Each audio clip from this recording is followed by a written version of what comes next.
This is the application for the Reolink Battery Doorbell. Here you can see I have the Reolink app opened up. It's at the top of the page. We've got a couple options that we can do right from here. We can trigger the PIR sensor on and off. We can do a shortcut right into the settings. We have our battery percentage down here, what's left, and then letting us know that it is not connected and the battery name. The not connected is because I'm currently using this in its battery state, meaning it kind of hibernates itself when it doesn't detect motion. If we want to activate the camera, we simply select it, and that's going to start the access process to the camera. We'll give that a moment to start up. Once we start the doorbell camera up, over here on the left-hand side, you can see the doorbell name, the bitrate of the camera feed. Over on the right-hand side, we have our toggle for setting off the alarm. Simply triggering this will set the alarm off outside. I can actually hear it through the camera, but it sounds like this. And we're just going to stop that so we don't annoy my neighbors. Over here to the right of the alarm, we have this 4-box grid. Well, we can have a 4-box grid or we can have more. This is going to show you any active Reolink cameras that you have right now. I only have the Altus PT Ultra up, review in the corner over there if you're interested. But you can have a box of 4 Reolink cameras, or I can do a 3x3, which will give us 9 cameras. Or if I double tap, which you can tell your active camera always by the blue outline, but I can double tap to be brought back in. Over here, we have our settings cog. We'll get to that momentarily. And to the right of the settings cog, we have our 3 dots, which will allow us to switch between day and night mode. So right there, I can select, well, it's on auto. I can select always on black and white or always on color. Next, we have immersive mode. If I select this, it's going to get rid of all the extras that you saw before. It's just going to show you the camera feeds, and I'm just going to bring us back to this feed, and selecting our dots one more time is picture in picture. This is one of the really cool things that Reolink does,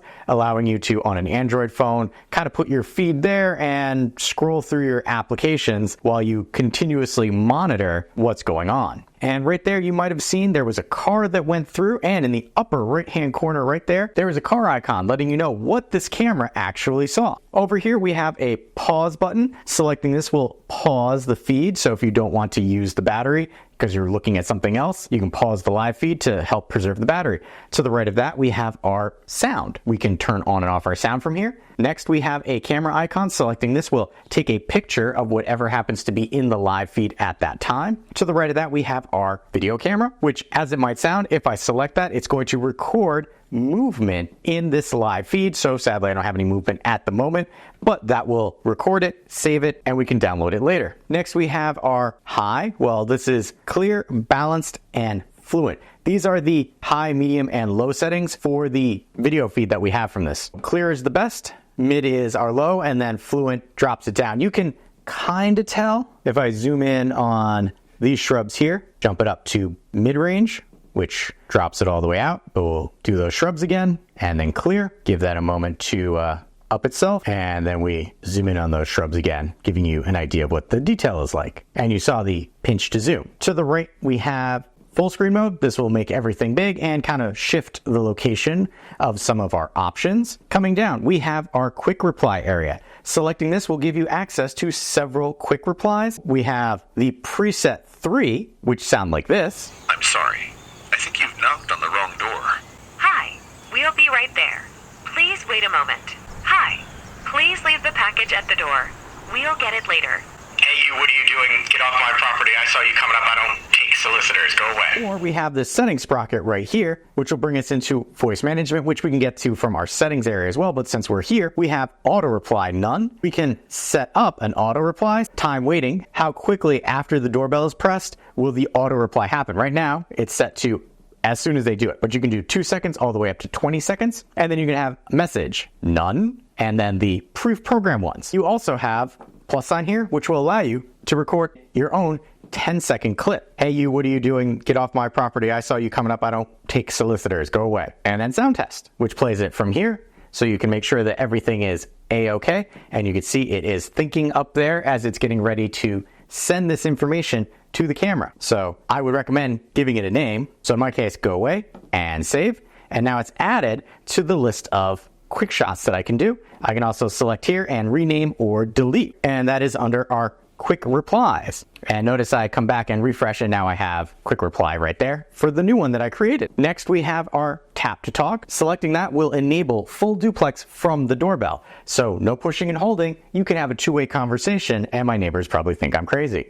And then to the right of that, we have our playback. Playback is going to be for your clips, letting you know, hey, what has it seen? So the three dots indicate motion. And if I select the filter icon down here, I can say, don't care about motion, might care about cars, might care about button presses, care about packages. So let me actually do cars. And then here we could see I've got a bunch of 8-second clips, 9-second clips with a car. If I select it, it will load up the video stream right there. And then just like we had on the live feed, we have several options that we can do, but we also have the option in the upper right-hand corner here, the ability to slow it down to 0.25. We also can download something from here, and this is one of the great things that Reolink does, allowing you to make this clip smaller if you wanted it to be. You simply drag the sizing handle from the left or the right, and then select download, and you'll download a clip of a smaller size if you needed to, and done. Obviously with these 8-second clips, I don't have to worry about that, but with a person or package, you might want to see more of that. In our playback area, we also have the ability to change our calendar date, so simply selecting our calendar view will let you know, hey,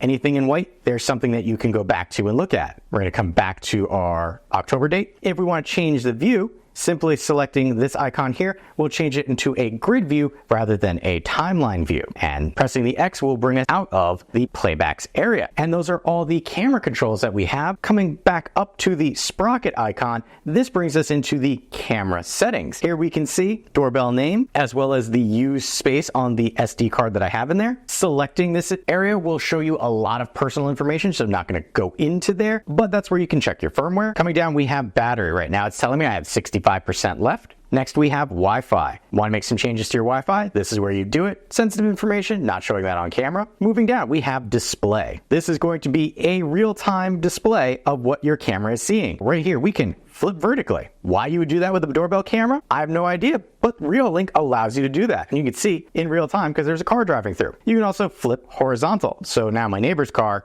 is where my car should be. And there are some cases where you might need to do that. The fact that Reolink gives you that ability is one of the selling points of the app. Coming down, we have stream. Selecting this, well, here we have clear and fluent. If I select on these, hypothetically right here, I can change some of this information. I can do 15 frames per second or 10. I can adjust the maximum bitrate and then save that as a default for my stream. Coming down, we have HDR, auto on and off. You've been seeing it in off mode, but if I turn HDR on, you're going to see kind of a sharpening of the picture in the background. Next, we have anti-flicker. You have 60 hertz or 50 hertz. Generally, this is if you are in another country and you've ever taken video and you've seen things flickering, it's because the hertz rate of the lights are different. So if you need to change that, that's where you can do that. And then we have auto mode for black and white or color. I have it on auto. It selects on its own. Here we have brightness. Reolink will allow you to adjust the brightness of this feed. So you can see right here, it's a little dark. I can brighten that up just by doing that. But keep in mind, if you do that, you will possibly wash out your camera's feed if it gets too much light exposure. Just something to consider. Camera name, you can select its location, top left, top right, bottom left, etc. Same thing with the date, selecting that, select its location, Reolink watermark on or off. Here we have privacy mask. I can select this, and what this will do is allow me to draw a box. So I want to give my neighbors their privacy, especially when they're coming home. I create the box and I select save. What will now happen is there will be this black box there that will not be visible in the live feed or in recordings. If I want to get rid of it, I simply come back to privacy mask and select remove and continue. And there we go. The privacy mask is gone. I don't have to save. I can simply select cancel and it will bring me back to where I was. Coming down, we have brightness and shadow. Right now, this is set for auto, so it will adjust both on its own, but I can turn this off and now, well, here we go. Color in the day mode. Well, I want to tap that brightness up. So this is another place where you can change these settings. I want to lower maybe my shadows. You can refine the image to what you want to see. And if for whatever reason you screw things up too much, you can simply restore the default and it will go back to what it was. Or you can select auto again and let the camera decide for itself. And here you can see it got darker right here, because that's what the auto has decided is the optimal picture quality. Same thing with black and white. I can select this and it will be that IR setting. Do I want to increase the brightness, lower the shadows? Well, I want to restore the default and then just put it back to auto and let the camera decide for me. And that was under our brightness and shadows. We're going to come back because that was just under our display. Let's move on to sound. We have record audio and then doorbell sound. So doorbell sound, when they push it, they hear something. And record audio, if you want to record the conversation from their side, some places don't allow you to do that, so that's where you could turn it off. Volume, by default, is up at max. And then voice messages, well, if I select this probably looks very familiar because we touched on it from the auto responses area before. Moving on, we have lights. We have our indicator light on, infrared auto, so we can do auto or just stay off altogether. And then we have our button ring light, auto, stay off, or auto and always on at night. And we're gonna come back. Next, we're gonna do chime. When we come into chime, we have existing chime, automatic chime detection, meaning if you've got this wired in, or advanced, where it will walk you through the steps of setting up the chime. You also have Google Assistant and Alexa. I was not able to get Alexa to recognize the doorbell, and I don't know why. I followed the directions and everything. I pressed the buttons. It was problematic. So if you don't want to just have notifications sent to your phone because you don't have a physical chime box in your home already, you're going to want to do the Reolink chime, which is an accessory that you have to purchase in addition to the doorbell. It still keeps the doorbell within a reasonable price range, but I just want you to be aware of that. So to add a chime, you simply press the plus sign in the upper right hand corner, and then it walks you through some fairly easy step. You've got a test one right here. So if I do this, it will ring the doorbell. Maybe you heard that downstairs. You can select the light. So the doorbell chime lights up. And then we have sounds. We can set a specific sound for visitor, for person, for vehicle, for package, and then others if we want to have that off. And then I have the volume all the way up. It is pretty loud. And then if we turn up the volume on my smartphone right here, you can actually hear a smattering of the sounds.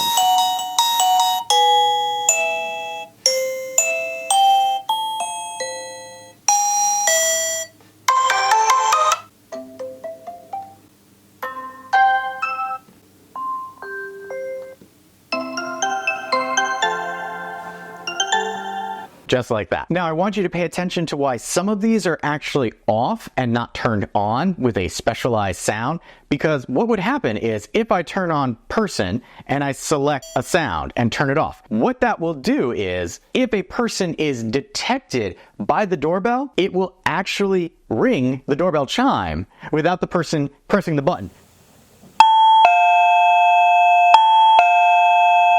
So you can do that for vehicles, but I live on a fairly busy street and vehicles go by quite frequently. I do have it for package. So if a package is detected without somebody pushing the button, I'll get notified. Moving on, we have PIR motion sensor. I have it on. You can toggle that off, which would just mean that you would get notifications if you got a button press, and its sensitivity is 80. You can adjust its sensitivity, as well as selecting this option will help reduce false alarms if you're getting too many notifications. Detection alarm. Well, I have no detection zones set up, but if I wanted to, I can set up a detection zone for people. Well, right here, that's where I care about, and then I can save. And that's a person zone. Vehicle zone, well, I only care about over here because that's my driveway. Package zone, well, I'm going to be very nice and keep an eye on both my front porch and my neighbor's front porch and save. And all of those are adjustable. So if I want to come in here and I'm going to do other, I'm just going to select erase all because I don't want to have any zones. I want to get notified everywhere of anything. Next, we have motion masking. What this will do is put a blue box around a moving target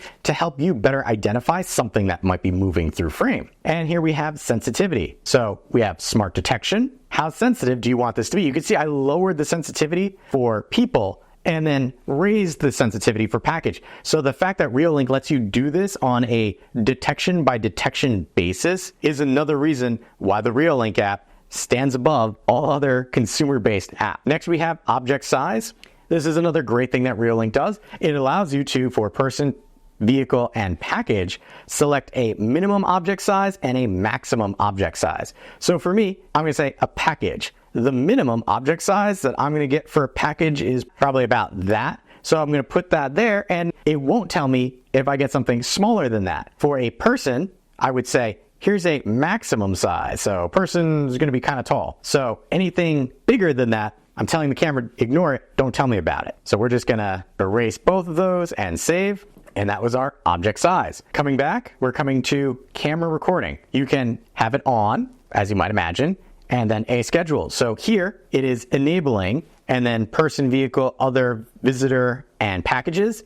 You can enable or disable simply by selecting. I would select a time and I could say disable and then strip and select days. I'm going to leave everything on because that's how I would like it. And then here we have post motion recording, 8 seconds. You can go all the way up to 30 seconds. What this means is when motion has stopped for a trigger, it will continue recording for 15 seconds in this case afterwards to make sure that it gets all the happenings. And then overwrite recording, well, I have it on overwrite the oldest file, but you can do overwrite interval of 1 day all the way up to 30 days. And coming down, we have push notification. Currently, I had that off because I didn't want it going off while I was doing this. But if I turn on push notifications, I can get a push notification for an incoming call. And then here's our visitor's ringtone. So I can select what type of ringtone I'd like them to have. And then device notification ringtones, turn that on, can select, and then a schedule. When would I like to be notified of said rings? So the fact that they allowed me to have a schedule, I greatly appreciate. Moving on, we have email alerts. So this would be very similar to our push notification, but I can set up an email address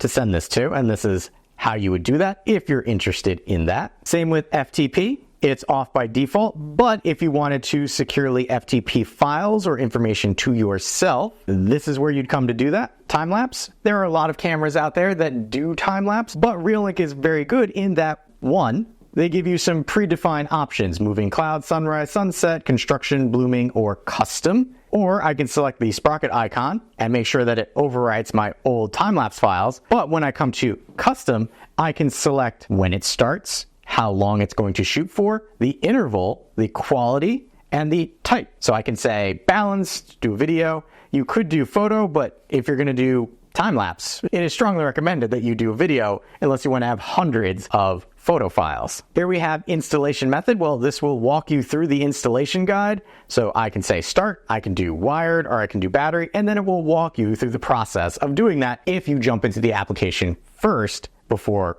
actually installing. And then advanced, we have share device. So you can share this video feed with other people as long as they have a Reolink app. You have illegal login lockout. Hey, turn that on. If somebody tries to access my camera and inputs the wrong password X amount of times, it will lock things out and require me to come back and reset. Change device password because this doorbell has its own password. So it's not just the Reolink app. It is the doorbell itself that you can change the password for. Date and time, if you need to adjust your date and time, right now it's synced with my phone, you can reboot the doorbell and restore the doorbell from here. And then when we back out of our advanced settings, in our general settings area, we can log out of this device and we can delete this device. But those are all the things that we can do in the Reolink application.